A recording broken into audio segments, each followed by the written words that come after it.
दोस्तों, जब मैं बीकॉम फाइनल ईयर में था ना, तो उस टाइम एक सब्जेक्ट हुआ करता बीकॉम फाइनल ईयर में स्टैटिस्टिक्स का। और वो जो सब्जेक्ट था उसमें एक चैप्टर हुआ करते 3, एक तो था मीन मोड मीडियन का, और एक था थ्योरी ऑफ प्रोबेबिलिटी का, और एक चैप्टर हुआ करता एवरेज का। तो उस एवरेज के चैप्टर में एक कहानी थी, और आज वो कहानी मुझे बार-बार याद आ रही है। तो वो कहानी क्यों याद आ रही है और वो क्यों कौन-सी कहानी थी, तो वो मैं आपको बताता हूँ। कहानी ऐसी थी दोस्तों कि एक परिवार का मुखिया हुआ करता, और वो बहुत इंटेलिजेंट था एवरेज के मामले में, यानी स्टैटिस्टिक्स के मामले में। तो एक बार एक नदी उनके गांव में पड़ती थी, और नदी के पार कोई मेला भर रहा था। तो उसने अपने पूरे परिवार को कहा कि चलो मेला देखने जाते हैं, और नाव नूव की ज़रूरत नहीं है, चाहे वो करने जाते, चाहे पैदल तैर के उसको पार कर लेंगे नदी को। तो बच्चों ने कहा भी कि नदी तो गहरी है। बोला नहीं नहीं, मैंने सारा हिसाब किताब लगा लिया, सारा एवरेज देख लिया है, और नदी की जो गहराई है ना, उससे हमारे जो परिवार की एवरेज है ना, नदी की गहराई की एवरेज से ज़्यादा है। और वो क्यों कर रहा था, उसने पहले दिन जाके ने देख लिया था कि नदी कहीं पर 6 इंच गहरी है, कहीं पर 1 फुट गहरी है, कहीं पर 2 फुट, कहीं पर 5 फुट, कहीं पर 10 फुट, तो कहीं पर 15 फुट गहरी थी। तो उसने उस नदी की गहराई की निकाली एवरेज, और फिर उसके परिवार के जितने भी सदस्य थे, उनकी ऊँचाई की एवरेज निकाली। तो उसने देखा कि नदी की गहराई से उसके परिवार की जो ऊँचाई की एवरेज है, वो ज़्यादा है। तो उसने देखा, आज जब मेरे परिवार की ऊँचाई की एवरेज नदी की गहराई से ज़्यादा है, तो मेरा परिवार नहीं डूब सकता। तो उसने बच्चों को कह दिया, चलो मेला देखने जाएँगे, निश्चिंत रहो, तुम लोग नहीं डूबोगे। तो वो नदी पार करने लगे। तो उसके परिवार में सॉरी दोस्तों, यहाँ का टेम्परेचर सूट नहीं कर रहा, तबीयत मेरी ठीक हुई नहीं है, तो मुझे लगता है लंबी तबीयत खराब चलेगी। चलिए कोई बात नहीं। तो दोस्तों, उस परिवार की जो बच्चे थे, वो बड़े थे, सभी की जो कोई 2 फुट का था, कोई 4 फुट का था, कोई 5 फुट का था, तो कोई 6 फुट का था। तो वो जब नदी पार करने लगे, तो जहाँ पर नदी की गहराई 5 फुट की थी, वहाँ पर वो 2 फुट वाले बच्चे डूब गए। और जहाँ पर 5 फुट की गहराई थी, वहाँ पर 4 फुट वाले डूब गए, और जहाँ पर 10 फीट वाली थी, वहाँ उसके 6 फुट वाले तक जितने भी बच्चे थे, वो सारे डूब गए, और जो बाकी 15 फुट की गहराई थी, वो तो रहेगी। तो और सारा परिवार उसमें डूब के मर गया। तो वो आदमी सोचता रहा कि यार, ये ऐसे हुआ को मेरे परिवार की जो एवरेज ऊँचाई है, नदी की गहराई से ज़्यादा थी। तो उसने फिर दोबारा नापी, तो दोबारा फिर नदी की एवरेज गहराई की एवरेज उतनी आई। फिर उसको अपने परिवार की बच्चों की ऊँचाई की, सदस्यों की ऊँचाई का पता था, उसने फिर वो देखा, तो उसने फिर देखा कि उसके परिवार की एवरेज ऊँचाई है, वो उस नदी की गहराई से ज़्यादा थी। तो वो सोचने लगा, यार सारा लेखा-जोखा जोखा तो, फिर भी कौन बा डूबा क्यों? वो बार-बार यही चीज़ कहने लगा कि लेखा-जोखा तो एज़ इट इज़ है, तो फिर परिवार डूबा तो क्यों डूबा? दोस्तों, ये कहानी है, ये एवरेज के चैप्टर में आई थी। और आज जो हिसाब-किताब है, वो अ, ब इस मामले राज्यसभा के जो चुनाव होने लग रहे हैं अभी 2 दिन बाद, उसके मामले में, उसके संदर्भ में मैंने ये कहानी सुनाई है। तो एक परिवार का जो मुखिया है, यानी कांग्रेस का जो मुखिया है, हरियाणा कांग्रेस का, वो है भूपेंद्र हुड्डा जी। भूपेंद्र हुड्डा जी ने सारा हिसाब-किताब लगा लिया। उनको शिमला भी भेज दिया आगे, अपने जो जिसके वो विधायक हुआ करते कांग्रेस के, उनको भी भेज दिया। मीडिया ने पूछा तो उनसे ये भी कह दिया, "भई मुझे तो नहीं पता कहाँ", हालाँकि दीपेंद्र को उनके साथ भेज दिया। तो कहने का तात्पर्य ये है कि भूपेंद्र हुड्डा जी ने सारी चाक-चौबंद व्यवस्था कर ली है। लेकिन फिर भी मेरा ये मानना, मेरा ये विश्लेषण कह रहा है कि जैसे ही 16 तारीख को वो वोट पड़ेंगी, उसी टाइम बीजेपी का जो वो है, वो जीत जाएगा, और कांग्रेस के जो करमवीर बौद्ध जी है, वो मेरे हिसाब से विश्लेषण के हिसाब से वो हार जाएँगे। तो उस टाइम फिर भूपेंद्र हुड्डा जी बार-बार सोचेंगे, तो यार ये हार गए तो हारे कैसे? तो वो कहानी यहाँ फिट बैठती है दोस्तों। तो मैं आपको बताऊँगा कि सारा सब कुछ व्यवस्था चाक-चौबंद है, लेकिन फिर भी मैं क्यों कह रहा हूँ कि उसके बावजूद भी करमवीर बोध है, वो नहीं जीत पाएँगे, और जो संभावना है, वो सतीश नांदल जी की संभावना है जीतने की। तो वो मैं किस आधार पर कह रहा हूँ, और वो मेरा विश्लेषण कैसे कह रहा है, वो मैं आपको सारा बताऊँगा दोस्तों। हाँ, मैं बार-बार एक चीज़ कहता हूँ कि ये मेरा अपना विश्लेषण है, ज़रूरी नहीं कि ये ठीक हो, ये गलत भी हो सकता है। तो मेरा अपना अनुभव है ये। हालाँकि कई लोग इसके ऊपर वो भी कर रहे थे, कमेंट भी कर रहे थे, कई धमकी भी दे रहे थे, लेकिन देखो, अंधभगत ज़रूरी नहीं बीजेपी में हो, कांग्रेस में भी तो अंधभगत हो सकते हैं, उनको अपना लगता है। हाँ, इससे मैं एक प्रमाण ज़रूर देता हूँ कि जिस दिन ये राज्यसभा के चुनाव हुए थे, मैंने उसी दिन कह दिया था कि इनेलो के जो 2 विधायक है उनका सपोर्ट जाएगा बीजेपी के साथ। तो उस टाइम भी लोगों ने कहा था कि नहीं, अभय चौटाला जी ऐसा नहीं करेंगे, लेकिन अभय चौटाला जी ने लास्ट में वही किया जो मैंने कहा था। और यहाँ यानी एक मैं फिर एक वो विश्लेषण बता रहा हूँ कि 2029 के चुनाव में जितने भी बीजेपी के वो विधायक होंगे, सॉरी इनेलो के विधायक होंगे, उनका समर्थन जाएगा बीजेपी के पास। ये आज ही मैं 3 साल पहले बताने लग रहा हूँ। और अब ये जो बीजेपी के 2 विधायक, जो सॉरी इनेलो के जो 2 विधायक है, आदित्य देवीलाल जी और अर्जुन चौटाला जी, वो जो इनको सपोर्ट करेंगे राज्यसभा के उसको बीजेपी को सपोर्ट करेंगे। इसका आने वाले टाइम में होगा नुकसान इनेलो को, और लोगों की नज़रों में ये क्लियर हो जाएगा कि ये बीजेपी की बी टीम है। खैर चलो आज हमारे विश्लेषण का वो सब्जेक्ट नहीं है, तो इसलिए आज हमारा राज्यसभा का चुनाव ही हुआ जो कि 2 दिन के बाद होने जा रहा है। तो मैं आपको दोस्तों वो सारी चीज़ बताऊंगा जो आप जानना चाह रहे हैं। मैं क्यों कह रहा हूँ कि सतीश नंदल इसमें विजयी होंगे, वो सब कुछ बताऊंगा दोस्तों, एक एक चीज़ बताऊंगा। बस मैं अभी गया और अभी आया, तब तक आपसे निवेदन है कि आप मेरे चैनल को ज़रूर सब्सक्राइब करें। दोस्तों मैं अभी आया 5 सेकंड।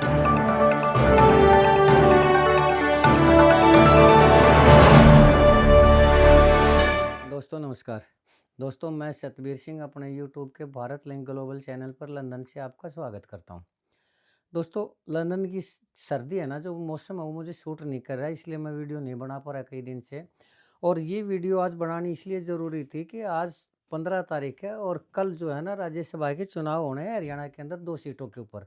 इसलिए ये आज वीडियो बनानी ज़रूरी थी, नहीं तो मैं नहीं बना पाता। और आगे भी जब तक मैं कंप्लीट ठीक नहीं हो जाऊंगा, मुझे उम्मीद है कि आगे मैं वीडियो नहीं बना पाऊंगा। खैर दोस्तों तो तो दोस्तों बात हो रही थी राज्यसभा चुनाव की। तो आज मैं राज्यसभा चुनाव की वो आपको सारी बातें बताऊंगा जो आप जानना चाह रहे हैं। क्यों? क्योंकि आजकल हरियाणा के अंदर सिर्फ एक ही चीज़ की चर्चा चल रही है और हर वो आदमी जानना भी चाह रहा है जिसकी राजनीति में रुचि है कि इस राज्यसभा चुनाव में कौन कौन जीतेंगे। तो मैंने कई बार कहा है कि ये जो दोनों ही सीट हैं ये बीजेपी ले जाएगी। तो क्यों ले जाएगी मैं उसका कारण बताऊंगा, लेकिन मैं एक बात और कहना चाहूँगा कि ये एक स्वस्थ लोकतंत्र की परंपरा नहीं है। और परंपरा और लोकतंत्र की मर्यादा के अनुसार जो नंबर गेम है वो कांग्रेस और बीजेपी दोनों के अंदर इतना है कि एक एक सीट दोनों को मिल जाए, और मिलनी भी चाहिए। और मैं दिल से यही चाहता हूं कि एक सीट कांग्रेस को मिले और एक बीजेपी को मिले, और यही नैतिकता का तगाजा है। लोकतंत्र की नैतिकता यही है। लेकिन लोकतंत्र के अंदर आज के दिन नैतिकता और पॉलिटिक्स में ये दोस्तों एक दूसरे के पर्यायवाची, एक दूसरे के विपरीत है। पॉलिटिक्स में मर्यादा नाम की कोई चीज़ नहीं है। इसीलिए मैं बार बार कह रहा हूँ कि ये जो दोनों सीटें ये बीजेपी के पास चली जाएंगी। क्यों? तो अभी बताता हूँ मैं इस चीज़ के बारे में। लेकिन लेकिन उससे पहले मैं बताना चाहूँगा कि राज्यसभा चुनाव की प्रक्रिया क्या है। तो उसमें सबसे पहला सवाल तो हमारे कुछ जो गांव में रहने वाले बच्चे हैं जो नहीं जानते उनको बताना चाहूँगा कि राज्यसभा चुनाव के अंदर 31 सीटें होती हैं, 31 विधायक होने चाहिए एक सीट के लिए। तो ये 31 ही क्यों होने चाहिए, ये 21 क्यों नहीं होने चाहिए, या 41 क्यों नहीं होने चाहिए, पहले तो मैं ये बताता हूँ आपको। तो इसमें दोस्तों एक तरीका बनाया गया है कि भाई कितनी सीटों की ज़रूरत है, और वो तरीका ये है। हालाँकि इसमें एक विधायक की जो वोट की कीमत 100 मानी गई है, इसलिए कुल विधायकों की संख्या को 100 से गुणा करके और फिर 100 से भाग कर दिया जाता है। तो ये गुणा भाग का छोड़िए, इस चीज़ को मैं सीधे पादरे उसमें बताता हूँ कि जितने विधायक होते हैं हरियाणा के अंदर वो सीटें, और उनमें से जितनी सीटों के ऊपर राज्यसभा का चुनाव होना, उनमें एक जोड़कर टोटल विधानसभा के जितने भी विधायक होते हैं उनसे भाग कर दिया जाता है। हरियाणा के अंदर है 90 सीट, यानी 90 विधायक। और 2 राज्यसभा की सीटों के ऊपर चुनाव होना है, तो 2 इसके 2 विधानसभा की जो राज्यसभा की सीट है उसमें 1 जोड़ के, यानी 2 जमा 1 3, और 3 से उसको भाग कर दिया जाएगा 90 को, तो 30 आ जाएंगी। और उसमें फिर 1 जोड़ दिया जाता है तो 30 रहे कि 31। इसलिए ये फार्मूला बना रखा है कि एक राज्यसभा की सीट के लिए जिस भी पार्टी के पास 31 सीट होंगी वो उसका एक जो सांसद होगा राज्यसभा का वो होगा। अब बारी आती है तरीके की। तो राज्यसभा चुनाव का तरीका दोस्तों ये होता है कि ये डायरेक्ट चुनाव नहीं होता इनडायरेक्ट चुनाव होता है। डायरेक्ट का मतलब होता है जिसमें पब्लिक हिस्सा ले चुनाव के अंदर पब्लिक वोट डाले, और इनडायरेक्ट का मतलब ये होता है कि पब्लिक ने चुन दिया विधायकों को और अब विधायक उस चीज़ के ऊपर वोट डालेंगे राज्यसभा के सदस्य के लिए। तो इसलिए इसको इनडायरेक्ट कहा गया है। तो इसमें सबसे पहली बात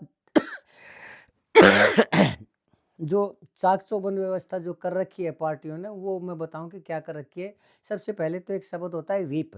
व्हिप का मतलब होता है निर्देश, और वो किसी भी पार्टी को अनुच्छेद 18 के तहत मान्य होता है कि अगर वो व्हिप जारी करती है तो उस पार्टी के सदस्यों को वहीं पर वोट देनी पड़ती है। लेकिन ये 3 तरह का होता है।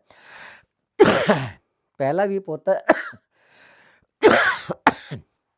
1 लाइन का। 1 लाइन के व्हिप का तात्पर्य ये है कि पार्टी का जो भी अधिकृत वो मेंबर है, पार्टी ने जिसको उसकी वो कर रखी है अधिकार दे रखे है, वो 1 लाइन का व्हिप जारी करेगा और उसके अंदर उपस्थित होना होता है पार्टी के जो भी सांसद हैं या विधायक हैं। और जो 2 जो 2 लाइन का व्हिप होता है उसका मतलब ये है कि न सिर्फ़ जितने भी विधायक हैं वो वो उपस्थित होंगे, बल्कि उस चर्चा में भाग भी लेंगे। और 3 लाइन का ये है कि वो न सिर्फ़ उपस्थित होंगे और न सिर्फ़ भाग लेंगे, बल्कि अगर मतदान होता है तो वोटिंग भी वही करेंगे जहाँ पार्टी चाहेगी। और अगर कोई भी विधायक वहाँ पर वोटिंग नहीं करता तो तुरंत उसकी सदस्यता है वो निलंबित हो जाती है, ख़त्म हो जाती है, और ये दल बदल कानून के तहत आता है और ये मान्य है उसकी सदस्यता ख़त्म होने का। लेकिन राज्यसभा के अंदर भी व्हिप तो जारी हो सकता है, लेकिन उसकी दल-बदल कानून के तहत नहीं आता वो, तो उसकी जो सदस्य है वो सस्पेंड तो हो सकता है वो सदस्यता, लेकिन उसको निलंबित नहीं किया जा सकता। और उसको निलंबन का अधिकार होता है स्पीकर के पास, और स्पीकर इस टाइम है बीजेपी का हरिंदर कल्याण जी। अब वो बीजेपी के स्पीकर है तो वो उनकी सदस्यता को रद्द करेंगे क्यों? तो इसलिए सदस्यता के ऊपर किसी भी तरह का कोई खतरा नहीं आएगा। अगर पार्टी का कोई भी मेंबर पार्टी लाइन से हटकर वोटिंग करता है या अनुपस्थित रहता है तो अ, हरिंदर कल्याण जी के बारे में थोड़ा है दोस्तों, एक मैं न्यूज़ देना चाहूँगा। जो जो बीजेपी के स्पीकर हैं, परसों उनकी माताजी का देहांत हो गया, तो भारत लिंक ग्लोबल उनकी माताजी के प्रति बहुत गहरी संवेदना प्रकट करता है और परमात्मा उस पुण्य आत्मा को शांति प्रदान करने की प्रार्थना करता है। ये भारत लिंक ग्लोबल की तरफ से हमारी संवेदनाएँ हैं, जो बीजेपी के स्पीकर हैं हरिंदर कल्याण जी, उनके लिए। चलिए दोस्तों, अब आगे बढ़ते हैं। तो ये ये जो चुनाव है दोस्तों, ये इसमें सिर्फ़ एक चीज़ का चुनाव है कि पार्टी के लिए चाहिए जो 31 वो उसके पास 37 सीट है कांग्रेस पार्टी के पास। तो इसमें बीजेपी का ज़ोर रहेगा कि वो कम से कम 31 सीट पूरी ना होने दें, 31 विधायकों को उसमें वोट डालने ना दें। तो उसमें से 37 में से अगर वो 7 विधायक या 8 विधायकों को भी अगर वो वोट डलवाने के लिए गायब करो मतलब वो अनुपस्थित करवा देती है या उनमें कोई गड़बड़ करवा देती है, तो गड़बड़ कहाँ होती है? गड़बड़ इसमें प्रक्रिया ये है कि पहली बात तो ये है कि जिस भी पार्टी का जो भी विधायक होता है उस विधायक को अपना जो वो वोट है ना वो पार्टी के अधिकृत एजेंट को दिखाना होता है, और अगर वो उस अधिकृत एजेंट को नहीं दिखाता तो उसकी जो वो वोट है वो कैंसिल हो सकती है, या फिर वो किसी अन्य आदमी को दिखा देता है तो भी उसकी सदस्यता कैंसिल हो जाएगी, या फिर अगर वो अनुपस्थित रहता है या फिर दूसरी स्याही का प्रयोग कर लेता है तब भी उसकी वोट है जो वो कैंसिल हो सकती है। या फिर इसमें एक होता है प्रेफ़रेंस। प्रेफ़रेंस में होता है 4 प्रेफ़रेंस होते हैं, first preference, second preference, third और फोर्थ। तो 4 प्रेफ़रेंस होती है 4 उम्मीदवारों के लिए, तो 4 या 4 से ज़्यादा हो।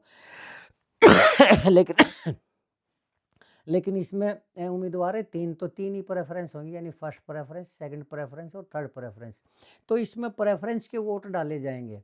तो हर जो विधायक है यानी हर एमएलए है वो अपनी पार्टी के उम्मीदवार को फर्स्ट प्रेफ़रेंस की वोट डालेगा। इसका तात्पर्य ये है कि उसका जो चुनाव हो वो पहला चुनाव है, मैं अपनी पहली वोट इसको देना चाह रहा हूँ, इस उम्मीदवार को देना चाह रहा हूँ, और वो उसके सामने लगाता है 1 नंबर, या फिर दूसरी प्रेफ़रेंस है तो उस पे 2 लगाता है, तीसरी वोट के सामने लगाता है 3 नंबर। अगर वो अपनी उसके सामने टिक राइट का भी टिक कर देता है तो भी उसकी वोट कैंसल हो जाएगी, या फिर उसके ऊपर 2 राइट के लगाते ही नहीं, प्रेफ़रेंस को नंबर लिखने के बजाय 1, 2, 3 नंबर लिखने के बजाय अगर वो राइट का या काटा-चीरा लगा देता है तो भी उसका जो वोट है उस एमएलए का वो कैंसल हो जाएगा। और इस प्रकार अगर बीजेपी कम से कम 7 या 8 विधायकों को, कांग्रेस पार्टी के विधायकों को अनुपस्थित करवा देती है या उनके वोट कैंसिल करवा देती है, तो एमएलए तो कांग्रेस पार्टी के पास बचेंगे 30, और 30 में फर्स्ट प्रेफरेंस के जो वोट मिलेंगे उस 30 के अंदर विधायक जो इसके कांग्रेस के वो हैं, कर्मवीर बोध जी हैं, वो अगर 30 भी फर्स्ट प्रेफरेंस की ले लेते तो भी वो हार जाएंगे। और अगर इसमें बात आती है बीजेपी की, अगर बीजेपी के पास है इस टाइम में अपने 48 उसके खुद के 3 आज़ाद उम्मीदवार, 48-51, और 2 उम्मीदवार हैं इनेलो के, उम्मीदवार नहीं सॉरी, एमएलए। तो वो उसके पास जो ज़रूरी आंकड़ा है वो है 48, 3, 51, 2, 53 का, और उसमें से 31 हो गए तो उसमें से लगभग 22 जो एमएलए हैं वो ये फर्स्ट प्रेफरेंस की वोट जाएंगी सतीश नांदल के पास, और उसके पास बचती हैं 29 या 30 कांग्रेस के पास, तो न करमवीर बोध जीत पाएंगे और न सतीश नांदल जीत पाएंगे। तो अब बारी आती है सेकंड प्रेफरेंस की, यानी सेकंड हर एमएलए को अपनी प्रेफरेंस देनी ही देनी पड़ेगी। फर्स्ट प्रेफरेंस किसको देगा, सेकंड किसको देगा, तो फर्स्ट में तो पहले तो संजय भाटिया को गई 31 की, बाकी बच गई 22, तो वो 22 की जो फर्स्ट प्रेफरेंस है वो अगर उसको जाती हैं सतीश नांदल को, तो भी वो नहीं जीतते। तो अब सेकंड प्रेफरेंस जो बीजेपी के पास है वो 53 है, वो 53 की 53 सेकंड प्रेफरेंस मिलेंगी सतीश नांदल को। और अगर फर्स्ट प्रेफरेंस से न करमवीर बोध जीत पाते हैं न सतीश नांदल जीत पाते हैं, तो फिर बारी आएगी सेकंड प्रेफरेंस की। तो बीजेपी के 53 सेकंड प्रेफरेंस तो सतीश नांदल के पास होंगे, और जो बाकी 29 या 30 सेकंड प्रेफरेंस होंगी वो वो भी सतीश नांदल के पास जाएंगी। क्यों? क्योंकि सेकंड प्रेफरेंस की उनको वोट देनी ही देनी पड़ेंगी किसी न किसी उम्मीदवार को, या तो संजय भाटिया को जाएगी या सेकंड प्रेफरेंस की जाएगी सतीश नांदल को, कांग्रेस के उम्मीदवारों की। क्यों? क्योंकि कांग्रेस के जो विधायक है वो फर्स्ट प्रेफरेंस की तो करमवीर को दे चुके, करमवीर बोध को, और वो ये 29 या 30 तो वो नहीं जीत पाया। तो अब सेकंड प्रेफरेंस का ये रूल होता है दोस्तों, अगर थर्ड प्रेफरेंस वाला, इसमें थर्ड भी होते हैं, अगर टोटल बीजेपी के विधायक जो टोटल बीजेपी के एमएलए हैं वो अगर सारी की सारी थर्ड प्रेफरेंस करमवीर नांदल को देते हैं और सारी की सारी कांग्रेस वाले भी उसको देते हैं, तो भी सेकंड प्रेफरेंस पहले गिनी जाएगी, थर्ड बाद में, और सेकंड प्रेफरेंस के वोट अगर पाए करमवीर बोध के पास सतीश नांदल से कम, तो इसका रूल ये है कि जो कम वाला होता है उसके प्रेफरेंस सेकंड वाले को दे दिए जाते हैं, जिसकी ज़्यादा है तो करमवीर बोध के जो सेकंड प्रेफरेंस के वोट है वो भी खत्म होकर ना, वो भी सतीश नांदल के खाते में जुड़ जाएंगे। तो 53 तो बीजेपी के सेकंड प्रेफरेंस के, और बाकी जो 29-30 सेकंड प्रेफरेंस के सतीश नांदल के पास जाएंगे, प्लस वो जुड़ के सतीश नांदल के वोट बनेंगे कम से कम 78, 79 या 80 के आसपास, या अगर 30 हुए तो 82-83 के आसपास उसके बनेंगे, तो उसमें सतीश नांदल जीत जाएंगे। फर्स्ट में नहीं जीतेंगे तो सेकंड प्रेफरेंस के वोट में तो हर हालत में जीतेंगे ही जीतेंगे। और अगर बीजेपी 7 या 8 उम्मीदवारों के कैंसिल करवा देती है वोट, सॉरी एमएलए के, मैं बार-बार उम्मीदवार बोल जाता हूँ, सॉरी इस चीज़ के लिए। अगर 7 या 8 एमएलए के अगर वो कैंसिल करवा देती है, उनको उपस्थित करवा देती है, तो इसमें आराम से सतीश नांदल जीत जाएँगे और उसको फर्स्ट प्रेफ़रेंस की जो वोट है वो करमवीर को नहीं मिल पाएँगी। और ये कोई बड़ी बात नहीं है दोस्तों, क्यों? क्योंकि मैंने बार-बार कहा है कि कौन-कौन ऐसे व्यक्ति हैं जो अनुपस्थित रह सकते हैं या फिर अपने वोट को कैंसिल करवा सकते हैं, तो वो बार-बार बताने की ज़रूरत नहीं है। कांग्रेस पार्टी की जो आपसी फूट है या फिर जो किसी भी गुट से नहीं जुड़े हुए हैं, वो जो एमएलए हैं वो अपनी सेकंड प्रेफ़रेंस की जो वोट है वो सतीश नांदल को देंगे ही देंगे। इसलिए फर्स्ट से नहीं तो सेकंड प्रेफ़रेंस की वोट से 100% सतीश नांदल जीत जाएँगे, और इसमें किसी भी तरह का कोई भी रुकावट नहीं है। ये निश्चित रिज़ल्ट है दोस्तों मेरे अपने हिसाब से। ज़्यादा मैं डिटेल नहीं बता पाऊँगा दोस्तों, तबीयत ख़राब होने की बजाय, नहीं तो आज मैं एक-एक आदमी के एक-एक एमएलए के नाम बताता कि कौन-कौन फर्स्ट की डालेगा, कौन-कौन सेकंड की डालेगा, कौन अनुपस्थित रहेगा और कौन अपनी वोट को कैंसिल करवाएगा। सॉरी मैं हिंट पिछले वीडियो में दे चुका हूँ, उसमें से आप देख लेना। वही लोग पार्टी से गद्दारी करेंगे, वही लोग अपने अनुपस्थित भी रहेंगे, वही लोग अपने वोट को कैंसिल करवाने का भी प्रयास करेंगे। तो इसलिए फर्स्ट प्रेफरेंस की बजाय सेकंड प्रेफरेंस सतीश नांदल को ज़्यादा मिलेंगे और वो आराम से इस सीट को निकाले जाएंगे। ये मेरा अपना विश्लेषण है दोस्तों, किसी और का नहीं। मैं फिर कह रहा हूँ कि विश्लेषण विश्लेषण है, और जो पब्लिक डोमेन में मुझे दिखाई दिया उसके आधार पर मैं ये अपना विश्लेषण दे रहा हूँ। मैं फिर कह रहा हूँ कि मेरा अपना ये गलत भी हो सकता है, ये ना सोचे कि पत्थर की लकीर है, लेकिन मुझे ऐसा लगता है कि ऐसा ही होगा और यही रिजल्ट निकलेगा दोस्तों। आज के लिए इतना ही। सॉरी, तबीयत खराब है,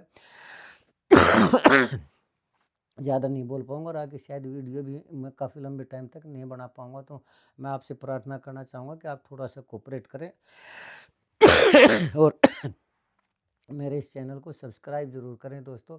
आगे देखता हूँ कितने दिन में मैं ठीक हो पाता हूँ, कितने दिन में नहीं हो पाता हूँ। जब भी ठीक होगा तभी वीडियो डालनी शुरू करूँगा। आज के लिए इतना ही। अगर आपको मेरा विश्लेषण ठीक लगता है तो आपसे गुजारिश है, आप मेरे इस वीडियो को लाइक करें, शेयर करें और कमेंट करें दोस्तों। और चलते चलते एक बार फिर निवेदन करना चाहूँगा कि मेरे चैनल को ज़रूर सब्सक्राइब करें। आपने मेरा ये वीडियो देखा, बीमार होने के बावजूद भी आपने यहाँ तक मेरा वीडियो देखा, इसके लिए आपका बहुत बहुत शुक्रिया। धन्यवाद। नमस्कार। जय हिंद, जय भारत।